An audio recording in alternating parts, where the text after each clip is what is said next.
Double champ status. Champ. Hey guys, it's your girl Kay from the Fighters Replay, and before we get into this video, I'm sure y'all already noticed the video's a little bit short. So sadly with that, we have a PSA to make, and that is that we were not able to fully capture our entire conversation with Liz due to technical difficulties, but we were able to salvage just the last few minutes of our conversation. With her upcoming title defense at Bellator 300, we thought we'd at least shoot out this video and give her some good energy, some good vibes heading into her fight week. You know she's finna take home this belt and then work towards that double champ status. We are so grateful and extremely blessed to have the chance to sit down with a legend like this in MMA and, just pick her brain for a little bit, learn from her, just listen. This is the woman who started it all. This is the woman who's going to go down in history books, and this is a true world champion.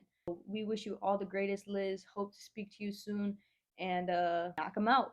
What was it like for you to just continue to step forward? I know there had to be a few tough moments in any mixed martial artist career. You take those hard losses, you take, a tough week or something like that, tough training.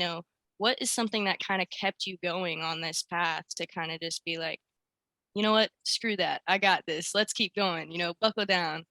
Yeah, there's definitely been different points, whether it's like coming back from an injury and trying to decide, like, am I one of those fighters that maybe thinks that I can offer more to this sport and there's more in me, and I'm putting my life at risk and I'm sacrificing my body, and for what, but different points, I kind of realized, like, I'm not going to be satisfied if I don't have that belt.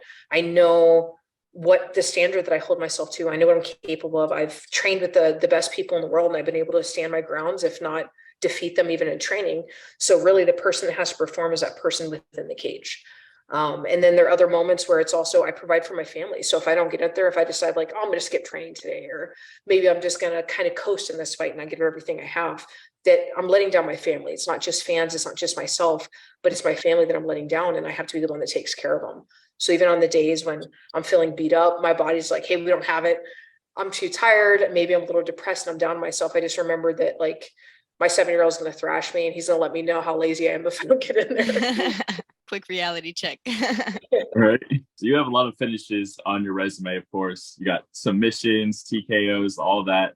So I just want to ask a quick one of, what is your favorite way to finish a fight? Do you prefer the submissions, or do you prefer the TKOs or knockouts?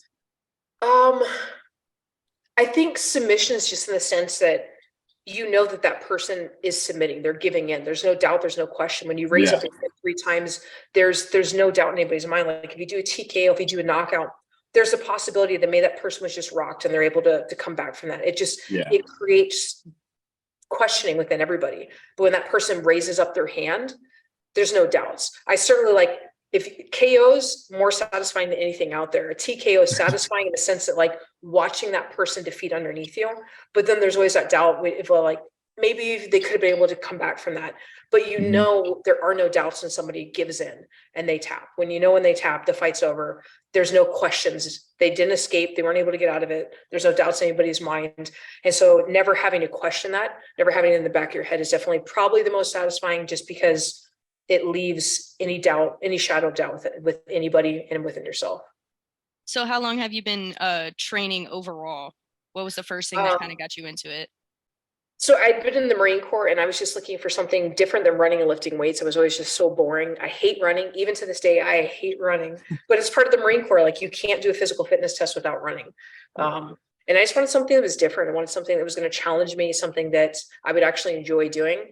A lot of people recommended MMA, but I didn't have a kickboxing background. I didn't have any background in any of the combat sports. So when I decided to get into it, I got out of the Marine Corps December 2009.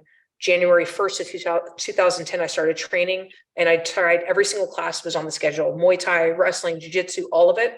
And that's just how I've lived my life. It's just keeping everything as a nice balance in training, so nothing is exceeding one area or the other. It's just mixed martial arts. That's the best way to do it too. So that way, like, whenever you're in a position, it's like, oh, I've been here already. I know what it's like to be in this position, and you're not freaking out like, oh no, she has more experience in this position.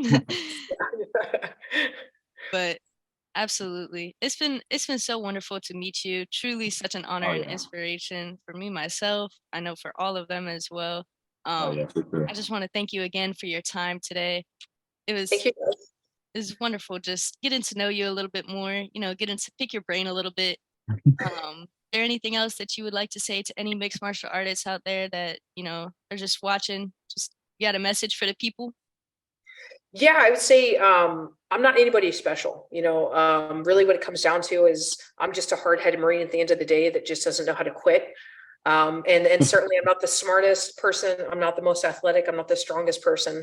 So if I can do it just by being stubborn, anybody with far more drive, love, passion, strength, any more talent than I have can certainly do it and exceed. So it's really just a matter of committing yourself to it and giving everything you have, that anybody can do it. Amazing. It's been wonderful to speak with you. Thank you again.